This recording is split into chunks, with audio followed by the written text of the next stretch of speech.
Okay, student arraan tana chemistry kutaa sagalii unit 2 measurement in the scientific method kajurraa kaanii ilaallaa jechuudha. Chemistry kutaa sagalii unit 2 measurement in the scientific method safaraa fi mala saayinsawaa kajurraa ilaallaa jechuudha. Unit auto kamii jira? After completing this the unit you will be able to erga boqonnaa kana xumurtee wanti ati beekuun barbaachisu wanta kanneen jechuudha. Use proper SI unity kasirrii ta'e fayyadamuu qabda. Identify the causes of uncertainty in measurement keessatti causes uncertainty maal akka jedhu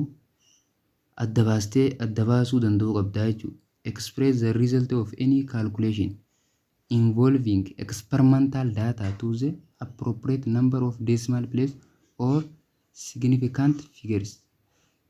Ibsuu qabda je express the result of any calculation involving experimental data wajjin wal qabatan maal godhuu qabda ibsuu danda'uu qabda jechuudha. Calculator data to the appropriate number of decimal place kasirrii ta'e fayyadamuu qabda or significant figure illee kasirrii ta'e fayyadamuu qabda jechuudha. Apply scientific method in solving problem. Gisee rakkoo furtuu keessa solving problem keessatti scientific method apply godhuu qabda jechuudha. Dalageessuu qabda. Demonstrate an understanding of experimental skill in chemistry. Demonstrate ibsuu qabda. An understand hubannaa of experimental skill in chemistry keessatti experimental skill chemistry wajjin wal qabatan maal godhuu qabda ibsuu qabda jechuudha. Demonstrate a knowledge of basic laboratory apparatus in the safety rule illee ibsuu qabda jechuudha. Meeshaalee laboratory keessatti beekumsa laboratory wal qabatan safety rule seera laboratory isaanan sanis ibsuu danda'uu qabda jechuudha. Describe scientific inquiries skill along this unity akka fakkeenyaaf observing inferring predicting comparing in the contrast wantoota kanas ibsuu danda'uu qabda. Communicating walitti wajji haasawaa communicate godhuu jechuudha. Analyzing xiinxala classifying addaan baasu applying theorizing measuring asking question developing hypothesis designing experimental inferring interpreting data drawing conclusion making generalization and problem solving isaanan kana maal godhuu danda'uu qabda ibsuu danda'uu qabda jechuudha. Measurement and lamatu qaata measurement and unities in chemistry safaraa fi unitoota unity in chemistry keessa kataan ni ilaallaa jechuudha. Learning competencies jira jechuudha. At the end of this section erga section kana xumurtee booda you should be able to wanti ati akka baruun barbaachisuu danda'u list the 7 CI unit and their prefixes maxxantoota isaaniitii fi unitoota buraas 7 listarreessuu danda'uu qabda jechuudha. Unitoonni buraa fakkeenyaaf akka maaltu jira length jira length time temperature isaanan san unitoota isaa amma kalengizii maali meetira time secondii temperature kelvin isaanan 7 san tarreessuu danda'uu qabda jechuudha. Describe the 7 CI unit and their prefixes jaa kunis waan gubbaati. Write the name and the symbol of drive CI unit ammas drive dite drive jechuun fakkeenyaaf akka wanni jira volume pressure force over area da isaanan drive ta'e kana ibsuu danda'uu qabda jechuudha. Maqaa fi isaanan illee barreessuu danda'uu qabda. Use the factor label method for solving problem in the making conversation of SI unity tokko jijjiirullee danda'uu qabda. Describe uncertainty of measurement uncertainty dongora safara keessatti wantoonni fida waan akkan uncertainty fida maali ajullee ibsuu danda'uu qabda. Identify the digits that are certain digitii certain ta'ee fi the one that are uncertain a given a number representing measurement keessatti ka uncertain ta'ee fi ka uncertain hin ta'in adda baasuu qabdaa jechuudha digitii. Identify causes of uncertainty in measurement keessatti safara keessatti wanti dongora fida waan akkam uncertainty ka fidan kajuu beekuu qabda. Adda baasuu qabda. Fakkeenyaaf sababa meeshaa sanii uncertainty dhufuu danda'a. Sababa iddootii, sababa meeshaa, sababa environmentaalii, sababa abbaa sanii abbaa meeshaa san hojjetu. Define precision and accuracy. Qixxummaa fi sirrummaallee ibsuu danda'uu qabdaa jechuudha. Kutaa gadi barattan kutaa 8 precision fi accuracy jettee si barataa jechuudha. Estimate the precision possible for any instrument they use in the laboratory keessatti akka fayyadamnus beekuudha jechuudha. Explain systematic and random error. Dongoroota systematic error maal, random error maal akka ijoollee ibsuu qabdaa jechuudha. Analyze given data in terms of precision and accuracy. Data tokko kasii kanname bifa precisionii fi accuracytiin xiinxaltee adda baasuu danda'uu qabda. Define significant figure illee ibsuu qabdaa jechuudha. Determine the number of significant figure in calculated result keessatti murteessuu dandeessaa. Use the scientific notation. Writing very large or very small number. Scientific notation jira mallattoo isaan sanis fayyadamuu qabdaa jechuudha. Measurement jechuun maal jechuudha? Safara jechuun is a compression of physical quantity. Wal bira qabu physical quantity to be measured with safarame tokko compression godhu jechuudha waliin madaalu. With a unit of measurement that is unity isaa sanii hojii. Isii wal bira qabdee maal jedhama? Safara jedhama jechuudha. With a fixed standard of measurement. Fixed standard measurement safara fixed ta'e tokko. Standard of measurement on a centimeter scale irratti on centimeter scale the centimeter unit is standard of compression ite centimeter is unit is standard compression waliin madaalu ta'udha jechuudha. In traditional market amma karaa aadaa gurgura aadaa keessatti daldala aadaa keessatti people namoonni buy and sell goods buy mi'a tokko ni gurguraa ni bitan by estimating their size in traditional way or use traditional measurement method. Karaalee aadaa fayyadamaniiti traditionally tokko meeshaa takka mi'a takka ni gurguranis ni bitanis jechuudha. Isaanan sanii irratti bituu gurguruu san irratti akkaataa itti waliif gurguranii jira. Fakkii lama tuqaa takka irratti akka agarsiisu waan.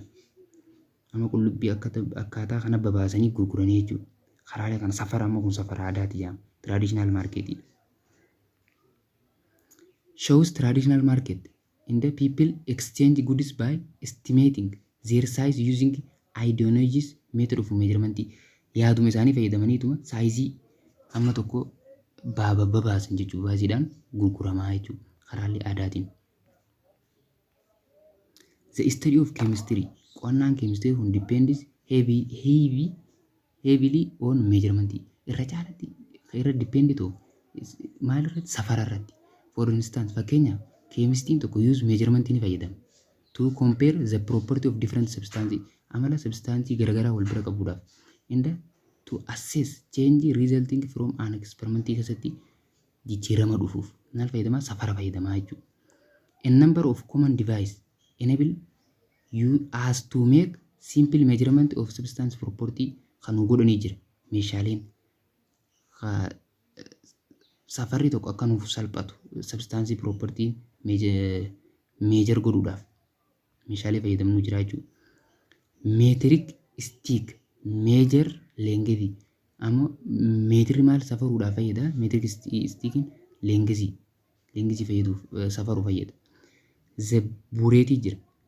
Burette, pipette, graduate cylinder, volumetric flux measure volume akkuma fakkii lama tuqaa lamarra mul'atu irratti isaanan kun burette, pipette yaamti kun graduated cylinder volumetric flux isaanan kun amma trip beam balance electronic top loading balance analytic balance some common measuring device found in chemistry laboratory keessatti argaman waa safaruudhaaf isaanan si fayyadanii jechuudha.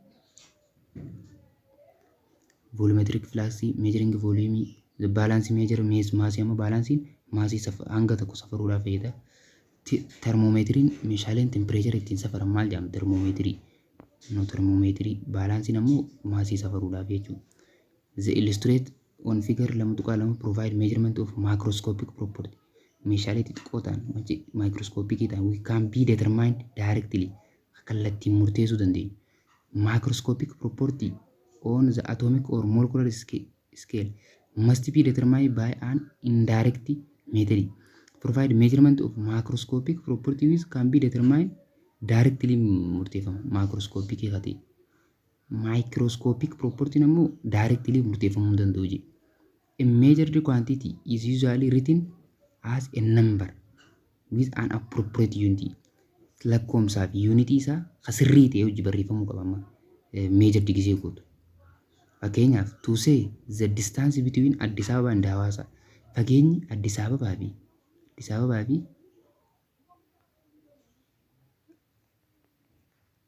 Ababaa fi Adaamaa jidduu jiru, Addis Ababaa fi Hawaasaa jidduu jiru. By car along certain route is 275 is meaningless yoo kana jedhama. Fageenyi Addis Ababaa fi Hawaasaa jidduu jiru 275 yoo jette makiinaan fateemtu yoo jette meaning jechuu hiikkaan qabu meaningless dha. Maaliif jennaan unitiin isaa bira jiraachuu qabdi. Kiiloomeetira yoo ta'e kiiloomeetira haa guddaa jechuudha. We must specify that the distance is fageenyi isaanii meeqa 275 kiiloomeetiraa yoo qabdaan jechuudha. Fageenya Addis Ababaa fi Hawaasaa jidduu jiru akkana sirreeffamuu qaba malee unitii yoo bira hin jiraanne meaningless dha jechuudha. In science unit are essential to state measurement correctly. Safarii tokko sirriidha akka jettu yoo unitiin bira jiraatee jaabar akka saayinsiitti. Saayinsuma keessattuu waan sirrii. SI unit jechuun maal jechuudha? The international system of unity dha jechuudha. Abbreviation dha kun gisee gabaabaatti gisee dheeraatu maali? The international system of unity. For many years waggoota dheeraadhaaf saayintistii record measurement record godheera. Kana jechuun in metric unity which are related decimal dhaan wal qabatan. That is by power of 10 dhaan fayyadamaa turan. Garuu in bara 1960tti however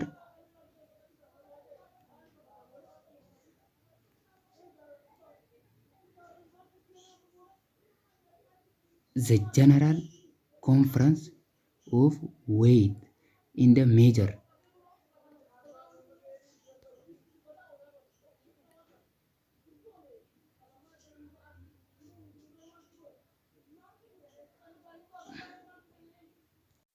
The General Conference of Weight in the Measure International Authority on Unities proposed a revised metric system called International System of Unity jaamaa jechuudha. Akka waliigala irratti waliigalanii saayinsiin yuunitiiwwan waltaa fayyadaman jechuudha. Teebil 2.1 shows the 7 SCI base unit. Yuunitoota bu'uuraatii fi yuunitoota derived ta'an jedhee bakka lama jira jechuudha. Yuunitoota bu'uuraa jedhamu 7 beekamaa kutaa gadi baratan yuunitoota bu'uuraa jettanii isaanis measurements that will utilize frequently in our study of chemistry include time, mass, yeroo hedduu fayyadamnu volume, density and temperature. Garuu SI base unit yuunitoota bu'uuraa kan jennuun base quantity yuunitoota bu'uuraa kan jennuun torba jira jechuudha. Yuunitoonni bu'uuraa isaanis length, mass kana qabachuu qabdan, time, electrical current, temperature, amount of substance, luminous intensity. Isaan kun yuunitoota bu'uuraa jedhamee jira jechuudha. Length maaliin bakka bu'a? Meetira, maasiin kiloogiraam, taayimiin sakandii, electrical current ampere, temperature kelvinii, amount of substance moolii, luminous intensity kaandeellaadha. Luminous symboliin isaa immoo meetira, kiloogiraam, sakandii, ampeerii, kelvinii, moolii, kaandeella isaan kanaan bakka bu'anii jechuudha. Heat fi temperature. Heat in the temperature. tempereecheraa fi hiitiin garaagarummaan isaan jidduu jiru maali waan jedhamu beekuun barbaachisaa. Hiitii fi tempereechera garaagarummaa isaa jidduu jiru maal akka ta'e adda baasanii beekuun barbaachisaa. Tempereechera jechuun measure the intensity of heat, the hotness or coldness of a body. Ina yookaan qor'ina wanta tokko average isaa kan madaalu tempereechera jechuudha. Hiitii jechuun ammoo is a form of energy. Form energy that always flows spontaneously from a hotter body to a colder body. Qaama ho'aa tokkorraa gara qaama qabbanaa'aatti jechuudha. Hootirraa gara colderitti. Never in the reverse direction. Colderirraa to hootitti gonkuman ta'u jechuudha. Inni kan itti flow ta'u flowidha hiitiin. Hiitiin ni daddabra. Qaama ho'arraa gara qaama colderitti dabra. Malee qaama qabbanaarraa gara qaama ho'aatti hin dabru jechuudha. Kanaafuu garaagarummaa isaan jidduu jiru asitti adda baastanii beekuun barbaachisaa. Tempereechera jechuun average kinetic qorrina yookaan qorrina qaama tokko hamma average isaa kan madaalu jechuudha tempereechera. Hiitii jechuun ammoo foormii enerjii ta'ee kan daddarbu. Maalirraa hootar boodiirraa tu colder boodiitti. Garuu colderirraa gara hootitti hin daddabru jechuudha. Relationship among the three temperature scale are illustrated. Hariiroon jidduu iskeelii sadeen jidduu jiru. Iskeelii sadeen Faaraanaayitii, Kelviinii fi Seelsheesii waan abeef. Fakkii 2.4 irratti agarsiifama jira. Between the freezing point of water and the boiling point of water there are 100 step degree Celsius or Kelvin respectively jira. Freezing point fi boiling point there are 100 step or Celsius or Kelvin dha jechuudha. Freezing point Celsius, boiling point Kelvin jechuudha. On the Celsius and the Kelvin scale, Celsius fi Kelvin irratti the degree is the same size on the Celsius and the Kelvin scale. Degree isaanii wal fakkaataadha je. But every Kelvin temperature kamiyyuu Kelvin isaa meeqa? 273. 273 tuqaa 15 jechuudha. Unity above the corresponding Celsius temperature isaa Kelvin isaa dhaabbata. The relationship between these two scale is as follows. Hariiroon jidduu isaan lameen jidduu jiru. Fakkeenyaaf wanni si kannee Celsius si kannee Kelvin si gaafachuu danda'a. Kelvin si kannee Celsius si gaafachuu danda'a. Hariiroon isaan lameen jidduu jirtu. Celsius yaane Kelvin yoo jijjiirsiin jee Kelvin is equal to Celsius plus 273 tuqaa 15. Tuqaa leeraa dhiisuu dandeessa yoo feete Celsius plus 273 jechuudha. Maal Kelvin Celsius gara Kelvin jijjiiruudha. Kelvin gara Celsius jijjiiruuf ammoo Celsius is equal to Kelvin irrisuu 273 tuqaa 15 jechuudha. Kana qabachuu qabdan. Isaan kana jechuudha. In the SI system, degree Kelvin are abbreviated simply as K rather than degree godhurra isa K kana qofa yoo bakka irra buusan bareedaadha jechuudha. Irra barbaachisaadha. R kolli maal jedhama? Kelvin jedhama jechuudha. Any temperature changes has the same numerical value. Temperature jijjiiramuyyuu numerical value isaa gatiin isaa wal fakkaataadha jedha. Whether expressed on the Celsius scale or on the Kelvin scale. Akkaataa ibsama isaa yookaan Kelvin ibsita yookaan Celsius ibsita. Garuu numerical value isaanii maali? Wal fakkaataadha jechuudha. For example, a change from 25 irraa Celsius irraa to 59 yoo jijjiirame meeqa garaagarummaa jidduu 59 irrisuu 25ti. 34 ta'a jechuudha. Numerical value lakkoofsa immoo kun meeqa 34 arganne jechuudha. Celsius irratti. Represent a change is 34 Celsius degree ta'a jechuudha. Jijjiiramni isaan kana jidduu jiru. Converting this to the Kelvin scale. Kelvin scale yoo jijjiirru. Maal jenne Kelvin scale jijjiiruudhaaf asii gubbaa kanarratti Celsius plus 273 jenne. Kanaafuu 273 ta'uu 25 goota. is equal to 298 kelviinii to 59 ita'uu 273 is equal to 332 kelviinii irrisuu 298 kelviinii kana agaruma is equal to 34 kelviinii Khareefuutis meeqa arganne 34 Celsius. Kanaafuu numerical value isaanii the same dha jechuudha. Barratti ibsina kana jechuudha. Comparing the Fahrenheit in the Celsius scale. ጊዜ Fahrenheit if Celsius mu compare godhu deemna jechuudha. We find that intervals between the same reference point are interval jira Fahrenheit 180 degree Celsius 100 bakka bu'u jechuudha. Reference point isaanii. Thus a Fahrenheit degree must be smaller than a Celsius degree. Dirqama laa kun irra xiqqaa ta'uu qabaa jaa. Wanni isaa degree isaa. Take 180 Fahrenheit degree to cover the same temperature intervals as 100 Celsius degree. From this information, we can construct the unit factor for temperature change.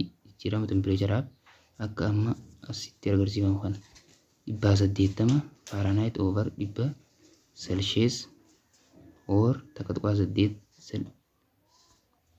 Celsius or takka Fahrenheit in the 100 Celsius or over 180 Fahrenheit. But the starting point of the two scale are different. Jalqabni isaa lameen kun garagaraa je. So we cannot convert the temperature on the scale on one scale to the temperature on the other just by multiplying by the unit factor hidhananga multiply goonu tokkorraa tokko jijjiiruu hin dandeenyu jechuudha. In converting from Fahrenheit to Celsius, Fahrenheit irraa Celsius jijjiiruudhaaf we must Fahrenheit irraa gara Celsius jijjiiruu we must subtract 32 Fahrenheit degree to reach the 0 point on the Celsius scale. 32 irraa hir'isuu qabnaa jechuudha. Fahrenheit 32 Fahrenheit tokko Celsius jijjiiruudhaaf 32 hir'ifamuu qaba jechuudha. Akka armaan gaditti mul'atu kanarratti Fahrenheit Celsius gara Fahrenheit jijjiiruuf Fahrenheit jettee is equal to Celsius times takka tuqaa 8 Fahrenheit over takka Celsius ita'uu 32 Fahrenheit. Maal gootu gisee Celsius gara Fahrenheit jijjiirtu jechuudha. Yookaan ammoo kanas fayyadamuu dandeessa. Fahrenheit Celsius jijjiiruudhaaf gara Fahrenheititti. Celsius times 9 over 5 plus 32 Fahrenheit. Celsius gara Fahrenheit jijjiiruuf. Fahrenheit gara Celsius jijjiiruuf ammoo takka over takka tuqaa 8 Fahrenheit times F minus 32 Fahrenheit. Yoo feete Fahrenheit Celsius jijjiiruuf 5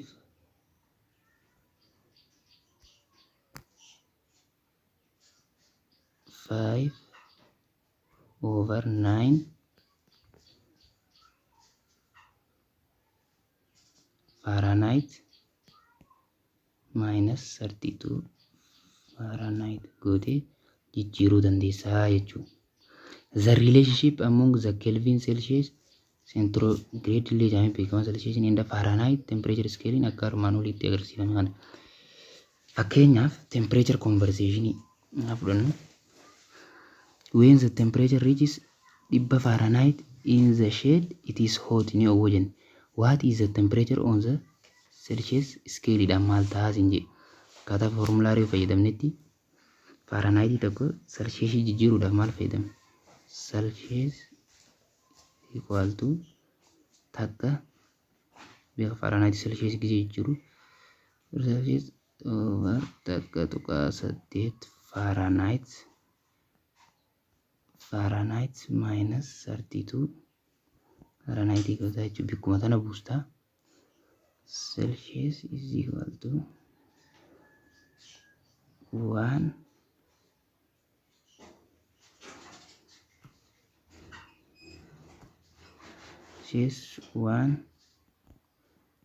over takka tuqaa 8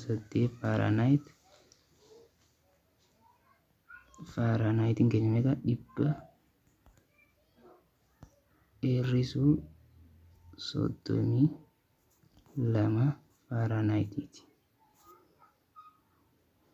Kana gisee 100 kana goote meeqa ta'a 132 68 yeroo takka tuqaa 8 goote 68 yeroo takka tuqaa 8 gisee goote meeqa sii ta'a Fahrenheit gisee 38 Celsius ta'a jechuudha. Yoo feete kanuma Celsius is equal to 5 over 9 Fahrenheit 32 32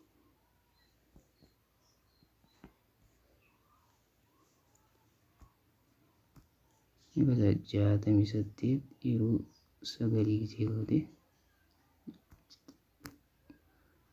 Celsius is equal to 5 Celsius is equal to 5 over 9 gooteeti Fahrenheit irrisuu 32ti. Maafoositti 100 Fahrenheit irrisuu 32ti.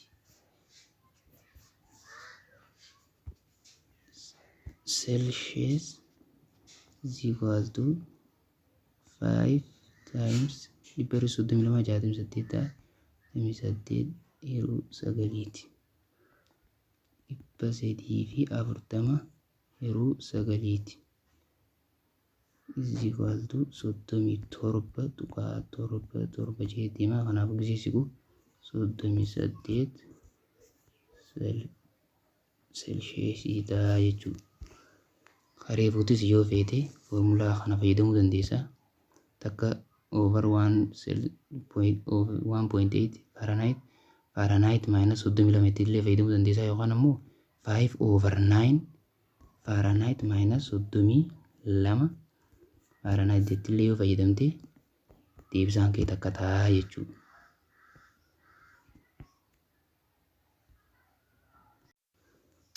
Exercise lama tuqaa takka temperature conversion. When the absolute temperature is 400 Kelvin yoo ta'e what is the Fahrenheit temperature isaa maal ta'a jedha.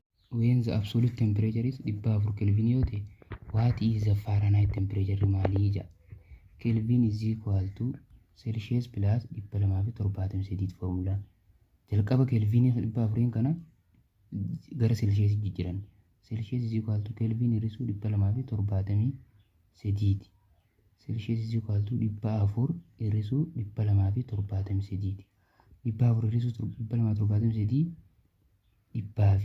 27 ta'a jechuudha. Kanaafuu amma gara Fahrenheit jijjiiran. Hariiroo Fahrenheit fi Celsius waliin qaban beekuu qabna jechuudha. Celsius kana gara Fahrenheit jijjiiruuf Fahrenheit equal to 9 over 5 times Celsius plus 32 Fahrenheit. Fahrenheit is equal to 9 times Celsius in keenya 27 over 5 plus 32 Fahrenheit jechuudha. Kana baay'isuu kana Fahrenheit is equal to 1443 hiruu 5 ida'uu 32 Fahrenheit. Kanaaf gisee irree 228 tuqaa 6 ida'uu 32 Fahrenheit. Kanaafuu Faaraanaayitiin keenya 260.6 ta'a jechuudha. Faaraanaayit.